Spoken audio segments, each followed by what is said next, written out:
Hello fellow lovers of the liminal and the weird, and welcome to another video by Liminal Spaces.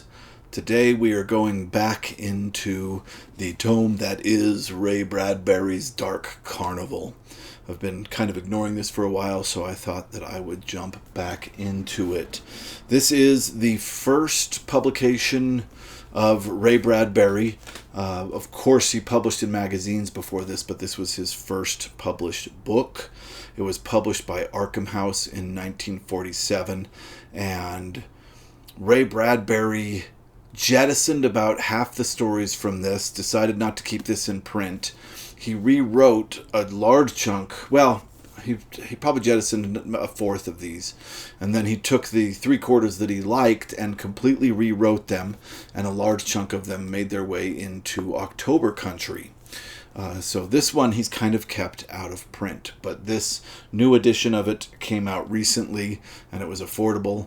All the times before that I was never able to find a copy of Dark Carnival because it was just insanely expensive. So I'm glad this came out. I've been reading through this entire book, going story by story. A lot of you are reading along with me, which is awesome, and I'm sorry it's taken me so long to get back to it, but today we are going to talk about the story Let's Play Poison. I'm going to say two quick things about this right before I jump into the summary. The first is, I can see why this is one of the ones that he kind of jettisoned and ignored. Second, this was a really, really fun time. This story opens in probably the wildest way of any of these stories so far. We open on this classroom, and it's right after recess, and the teacher isn't back from the lounge, so the kids have just run into the classroom, and they're all there by themselves, and this classroom's on the 3rd floor, and all the kids are yelling that I hate you to this one kid. For some odd reason, the entire class has turned on this kid.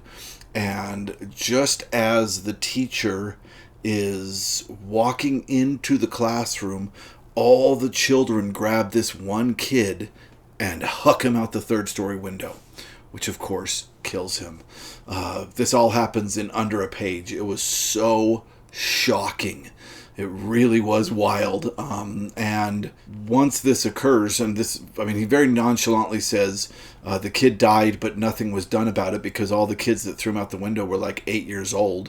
So the cops were like, basically just figured they didn't really realize what they were doing. So nothing is done to these children that threw this kid out the window.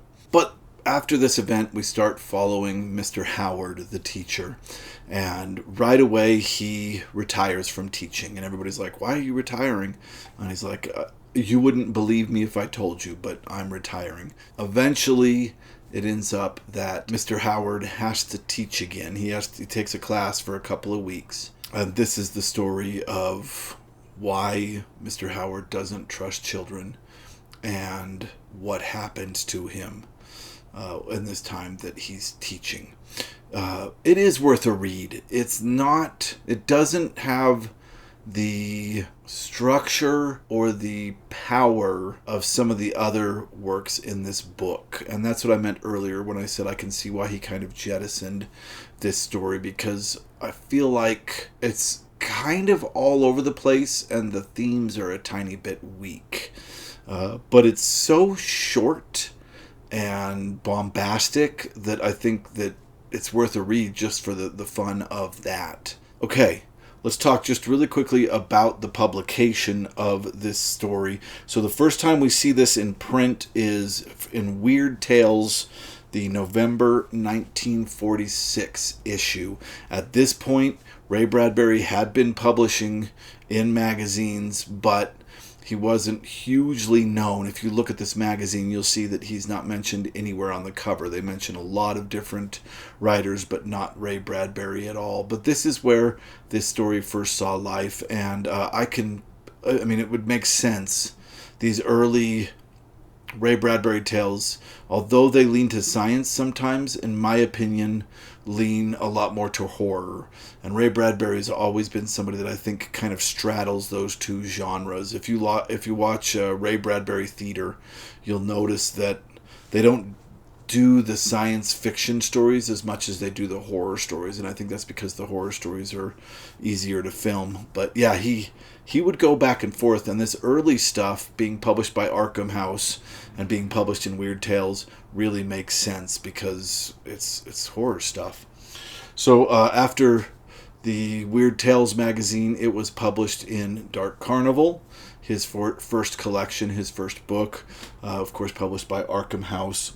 I would love to get one of these first edition copies of that, but they're so expensive. And then it stayed just as it was in Dark Carnival until 1962, I believe. Let me make sure that's correct. Yeah, it came out in another collection by Ray Bradbury called The Small Assassin, which of course is named after a story in this book. And The Small Assassin is a story collection I don't see very often.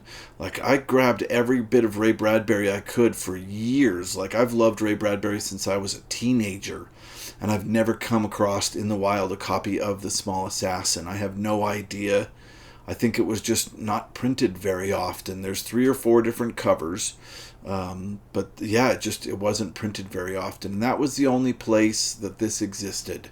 So it kind of died. This story it was not one that Bradbury wanted to keep alive. And of course he didn't reprint the Dark Carnival. Oh, by the way, I found the Japanese cover for the Dark Carnival, and it is absolutely wild. You can see it up here. I don't know what that has to do with anything, but yeah, this is the first Japanese print of Dark Carnival by Ray Bradbury. Very, very interesting. And now it's in the big red book that they recently published.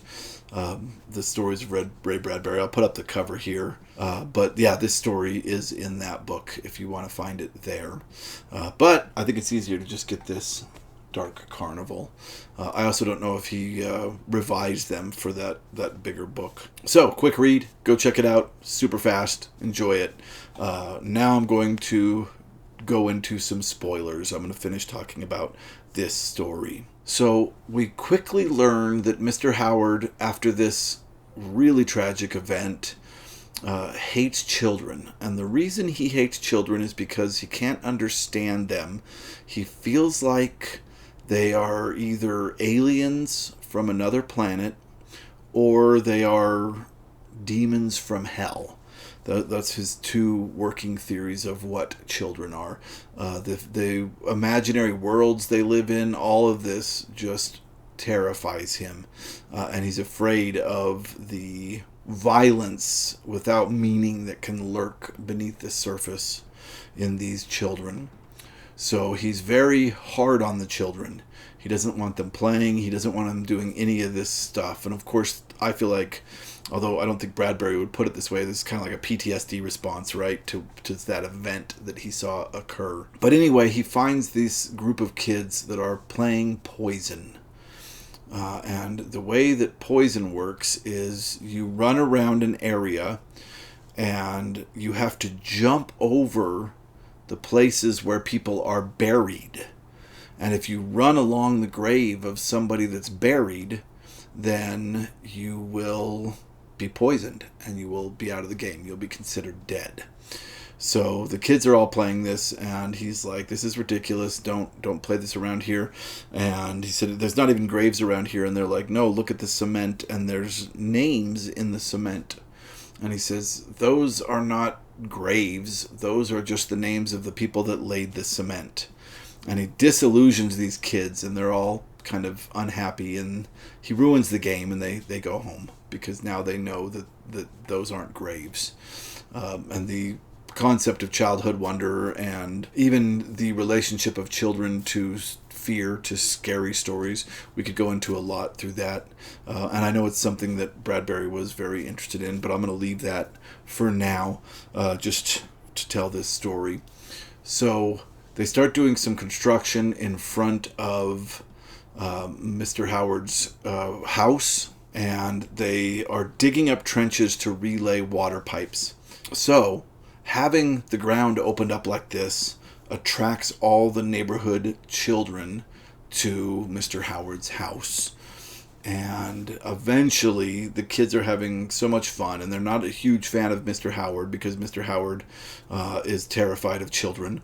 And eventually, he sees a skull look in through the window, and it turns out to be a group of kids that have like a little plastic skull that are moving it along the window. And he runs out to catch them, and they're running and jumping, and he's running after them. And then he realizes the reason that they're jumping is because of these trenches, and he runs straight into one of these trenches, and he falls, and he's trying to stop himself from falling, and he hits the ground and knocks his head on a pipe and knocks himself out. And then there's a bit of an avalanche from when he fell, and it buries him, and nobody realizes it. So the next day, the people come back, and they fill in the trenches, and they lay the cement.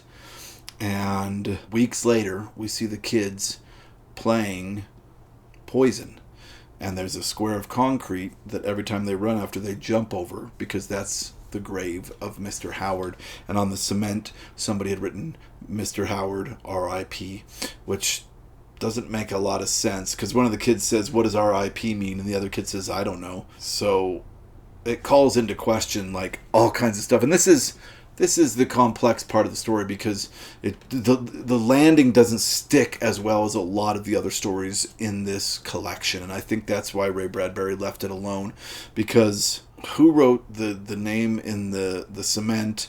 But beyond that, he's trying to do almost kind of a Twilight Zone twist. And the game Let's Play Poison was introduced way late in the story. And yeah, I don't know. It is absolutely a fun read, but it also is a little bit amateurish for Ray Bradbury's stuff that came later.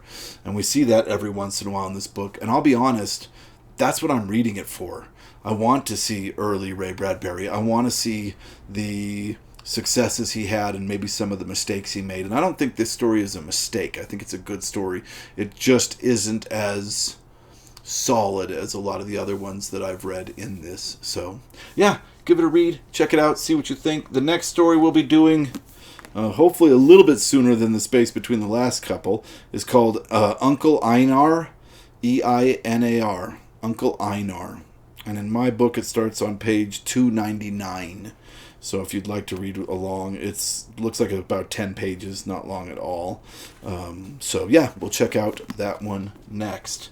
All right, thank you very much for watching.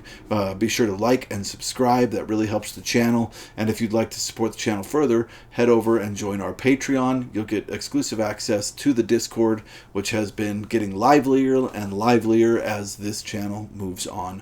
All right, thank you so much for watching.